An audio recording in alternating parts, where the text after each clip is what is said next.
Hey guys, it's Raychich, and in this video I want to talk about the strongest all-rounder build I've played so far, and I want to warn you that this build isn't cheap. It's around 400 divines with a headhunter and Nemesis ring, so please don't leave comments saying it's not 10 divs, okay? But you can start farming to 17 maps with this build and only waste 200 divines budget. So in the 3.25 settlers of Kalguur League, Lightning Strike became the most popular build, and in my opinion, Slayer is the best ascendancy for it. This build, with its substantial budget, can farm literally everything in game, right?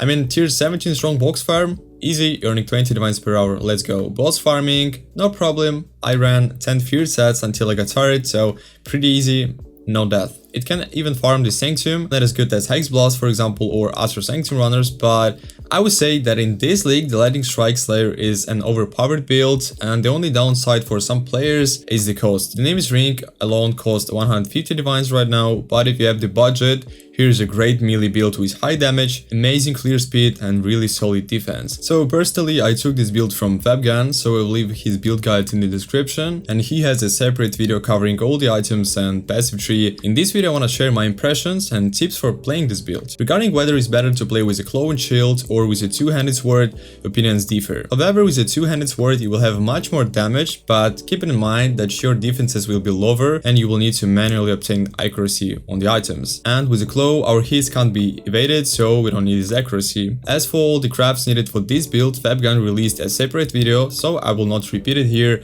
just watch it. Next, what I wanted to talk about is Nemesis ring. Now it's like 150 divines. Is it really necessary?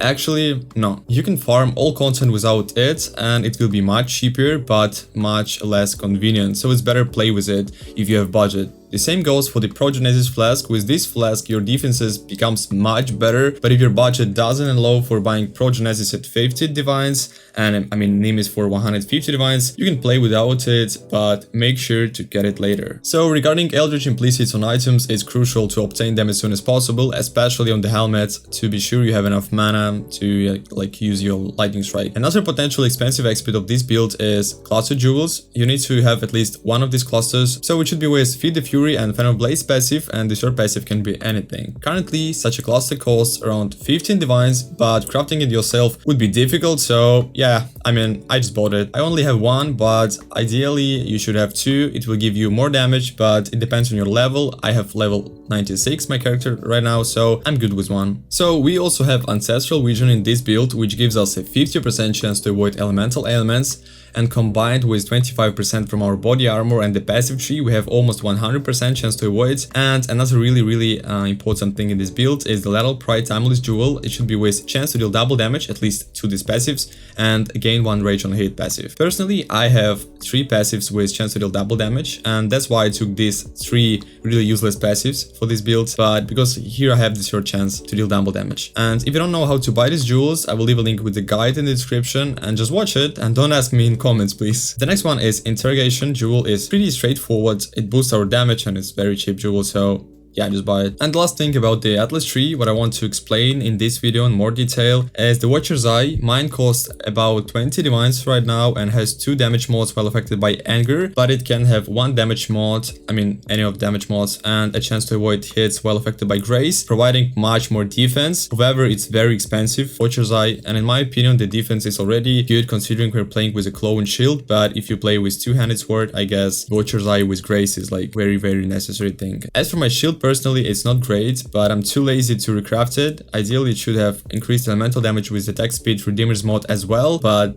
okay. Regarding items, you should have crafted intelligence on your helmet or shield. I have it on shield, and everything else in this build is straightforward and doesn't need my explanations. We have many frenzy and endurance charges, and because of Relish Impatience we always have the maximum, and our defense comes from huge life leech because we are slayers, and suppress and endurance charges, so pretty easy to understand. Considering everything I've said earlier, you can start farming tier 17 maps with this build without Nemesis and Progenesis if you're you don't have enough currency, but you will die occasionally. However, the build will be 200 divines cheaper. I personally like this build a lot. It's just so good for literally everything in game in this league. I hope you enjoy it too. So I mean, you can just farm a lot of gold in this league.